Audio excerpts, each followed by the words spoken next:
Hey guys, thanks for watching. We're going to do something a little different today. I got rained out this week from detecting, so no digging in this video, but I've got an artifact to show you.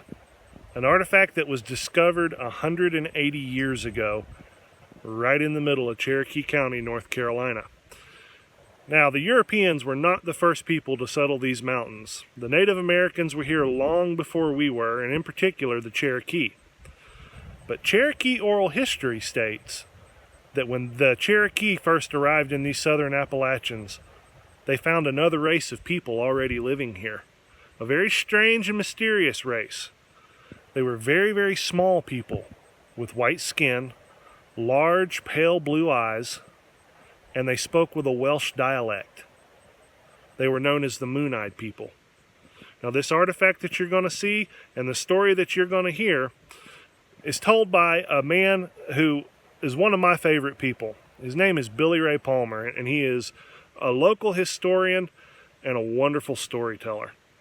He showed up at the museum right before we left and agreed to let me film him telling the story of the town of Murphy, this artifact, and of the legend of the Moon-Eyed people. So I hope you enjoy this video. Well, today is my birthday, and I can't think of anything I'd rather be doing than going to the museum with this rowdy crew. And what are we going to be doing at the museum? We are going to see lots of fun stuff! Right, Jackson? Yeah, Jackson ain't too sure about the museum. We'll see. But we are actually going to be taking some things down to the museum to donate. Yeah. And it's been something I've been meaning to do for a while, but Carly, what you got? 2 tannery tokens. Tannery tokens. Got the 5-cent and the 1-cent variety. Jackson, what do you got? A star token. A star token. It's one of those kind of local prize machine tokens, but it says Andrews, North Carolina on it. So we'll see if they're interested in that. They may or may not be. And Miss Emma, what do you got? Old miniature ironer. An old miniature ironer. It's called a sad iron, and we thought that was pretty cool. Found that at that was actually one of the first things that I ever found. One of my first videos, that little old tiny sad iron, and I've never seen one that small. I know they exist, but I hadn't seen any besides that one. So we're gonna go down there and we'll show you guys some clips from the Cherokee County Historical Museum, which is an awesome place to visit if you're ever in Murphy, North Carolina. All right, we'll see you down there. All right, the museum is really easy to find in Murphy. Just look for the big marble courthouse, and it's right next door to it.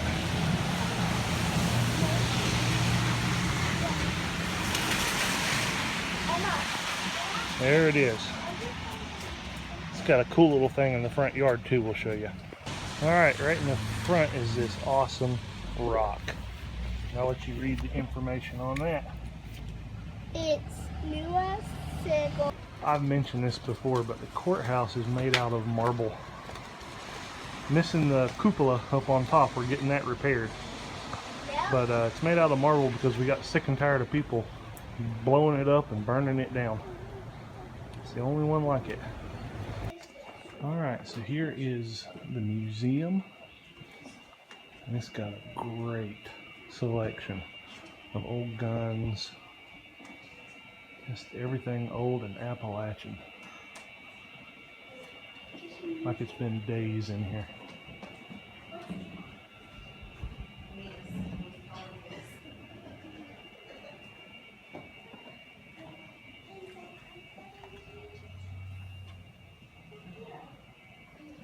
would love to find one of those.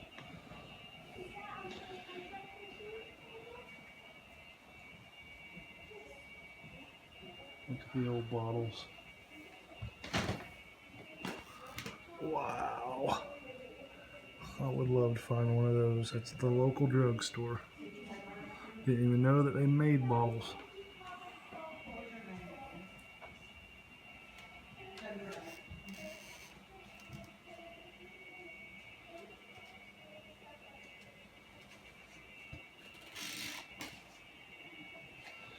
And we got some military uniforms. Look over here. Dolls. A set of phones. You like phones? Yeah, I wish I had one of these. I thought that was cool. Look at that money belt with that money taped together.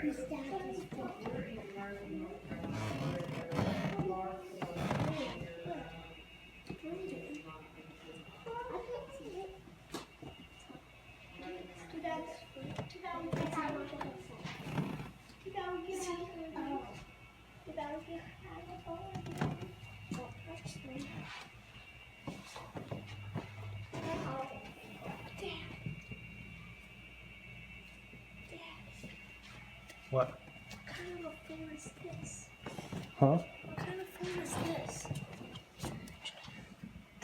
That's not old. It's just back in. I guess it is old now. Back in the Dad. 80s, they would light up and glow and what? Dad, where are the tokens? Where did you put them? The tokens? They're over there. All right. Here, we'll go look at them. Some old dolls there. We're also donating a little sad iron. And here's the iron collection. And you can tell there's no little guys in there, so that's kind of cool. Be able to donate the first. Alright, she's on the phone. Let's not disturb her. See right there with the money? Thank you so much. That's where the tokens are. All right, bye-bye. Make sure that you come downstairs if you visit the museum. It's a wonderful Native American collection of points, axe heads, all sorts of artifacts and relics. And then something I heard the kids squealing about. Alright guys, what'd you find back here? Oh, we found it awesome. Look in there. Look in it. What's in there? Look at this cabin. It's awesome.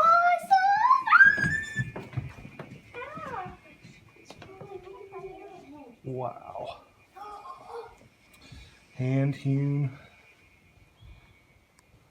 Just like an old cabin would be. Look at that. Got gourd rattles. Look at that pipe bowl. Wow.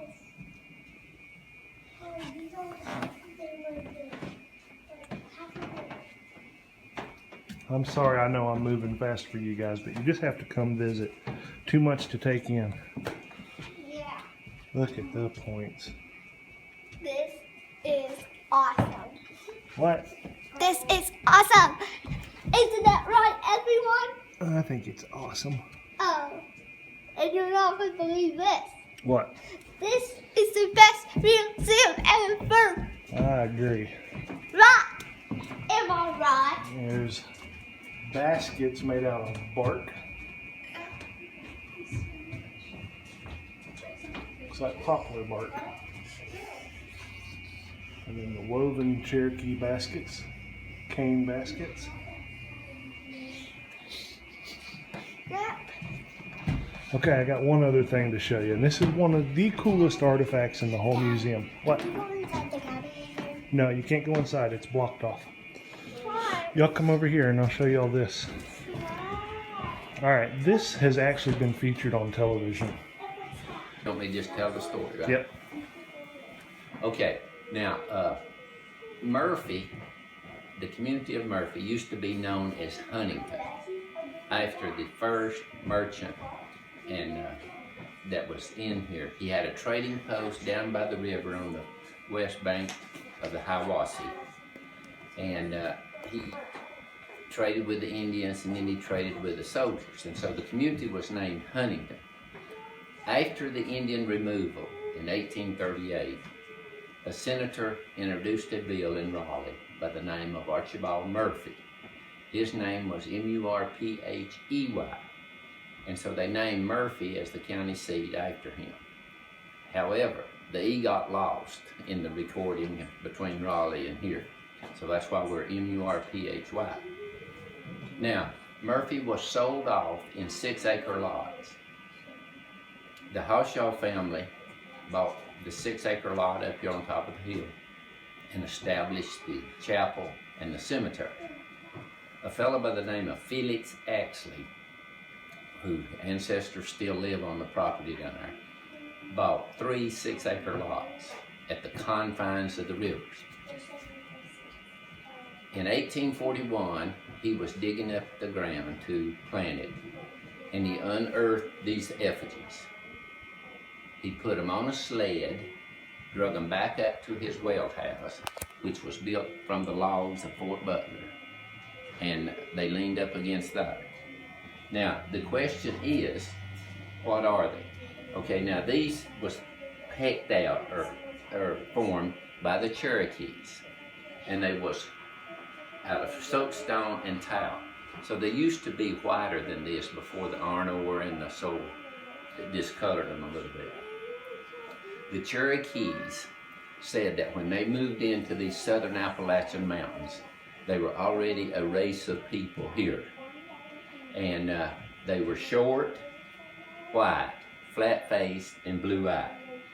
They were so blue-eyed that they couldn't see to work in the sunshine.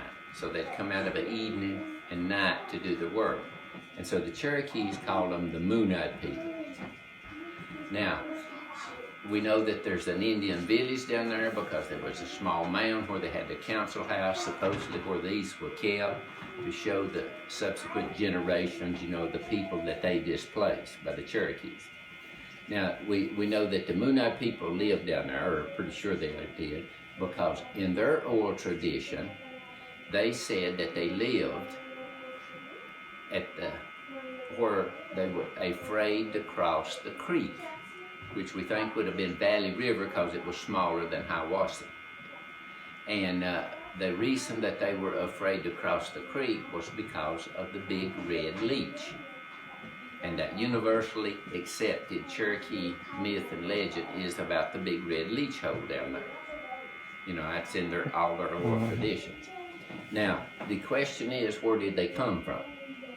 Okay, Thomas Jefferson, in his Indian removal policy of 1803, said that, mentioned them when he was moving he said eventually all the Native Americans would be moved across the Mississippi into Oklahoma territory. And so he mentioned them and referred to them as Welsh Indians. And then Lewis and Clark, in their exploration of the Louisiana Purchase, they encountered them and said that, and they referred to them as the Welsh Indians. Now, they supposedly was a population that ran from the Mississippi River all the way up through southern Appalachia towards Virginia.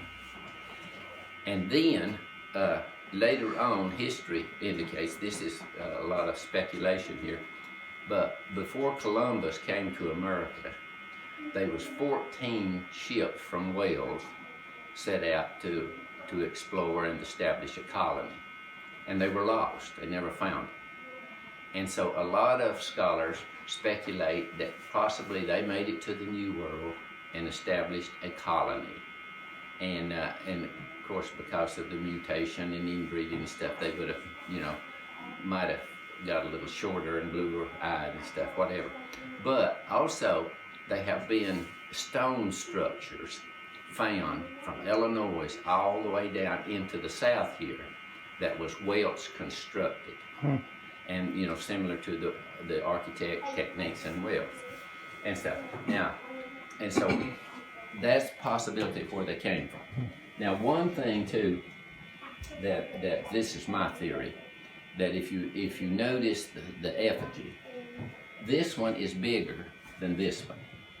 I think this one was designed to represent Hiwassee River, and this one to represent Valley River. And since they're conjoined twins, they come together where the rivers did. Wow. Okay. So what do you think? The Moon-Eyed People, fact or fiction? Well, as Billy Ray mentioned, you know, Thomas Jefferson and Lewis and Clark, there's little connections made to, you know, the mention of the Welsh Indians. And it's very loose mentions. Nothing set in concrete. Personally, I like Billy Ray's theory very, very much. The two figures, one slightly larger than the other, I could see those placed right at the confluence of the rivers. Now, the full meaning may never be known, but it is an incredible artifact and great Native American history. So I hope you enjoyed seeing this artifact and learning about the legend of the Moon-Eyed People.